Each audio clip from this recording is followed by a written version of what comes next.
let's jump into some common positions and let's have a look when we should actually tap.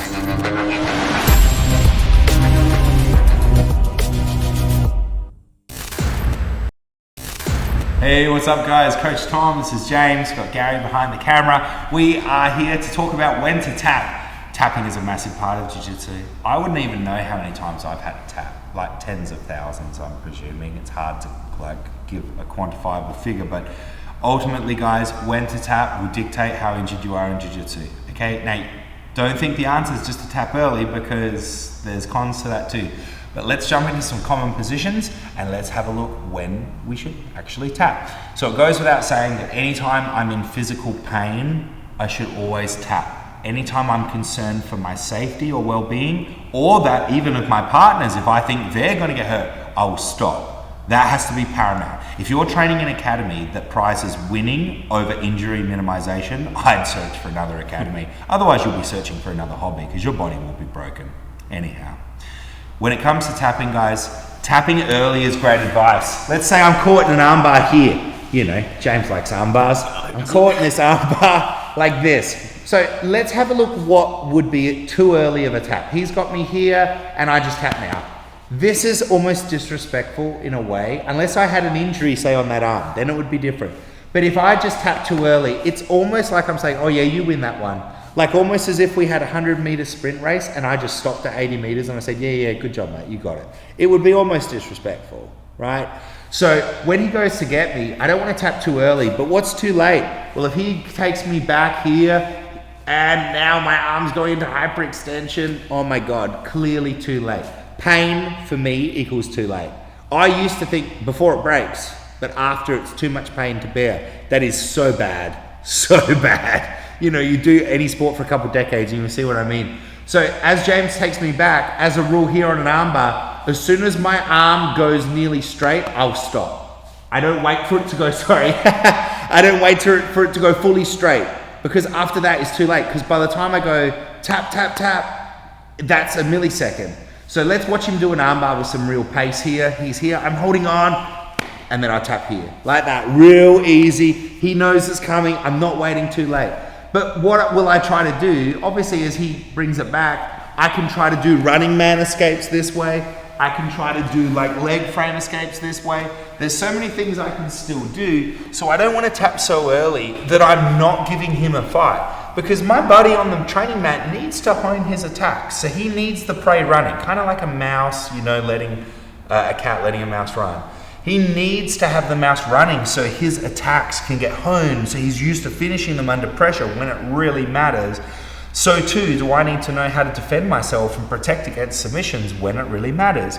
But the enemy isn't the tap, or for him, the enemy isn't me getting out. The enemy is getting injured.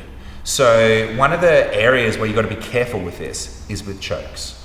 So say I'm getting a guillotine choke and it's on my neck. I shouldn't just go, oh, I'm getting choked, oh, tap, which a lot of beginners do, and there's nothing wrong with that if you are getting choked.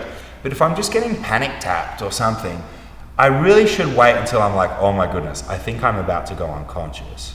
You know, now, I'm not gonna wait until I'm seeing stars and blacking out, okay? But I'm not gonna tap like straight away. But then also, say if I was getting a guillotine choke and I wasn't getting choked, but my neck was getting sore or hurt, I would tap too.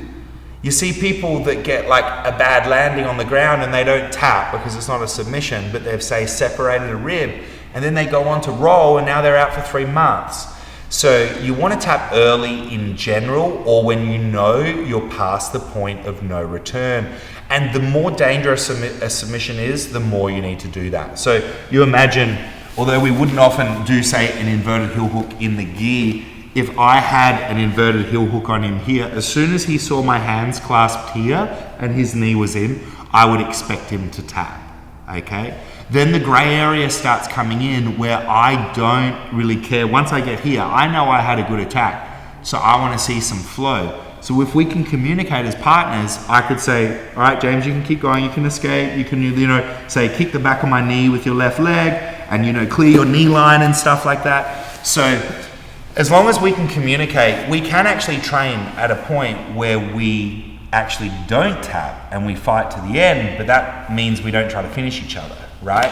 So when you tap in jiu-jitsu, they always say like losing is learning in here.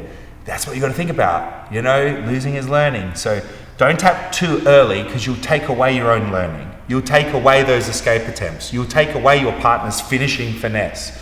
But tapping too late will get you injured. And if you're injured, you can't train. And if you can't train, your jiu-jitsu is not getting better, straight up, okay? So minimize those injuries. Obviously, things like thorough warm-ups help. And having training partners that won't injure you help. So that means applying things slow, definitely.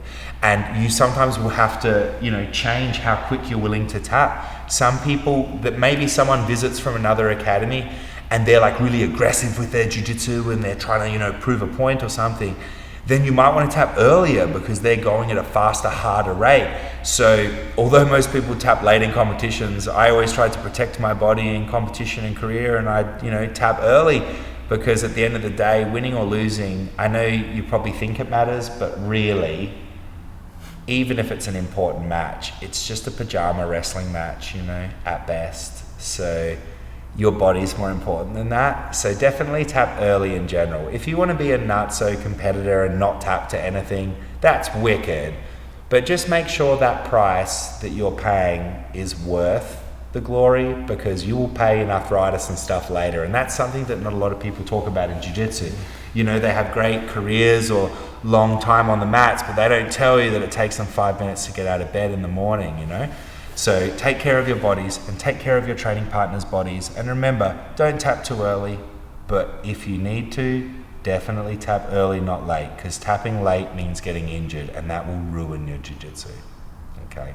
Hopefully this video shed a little bit of light on when to tap to keep you and your training buddies safer, boss.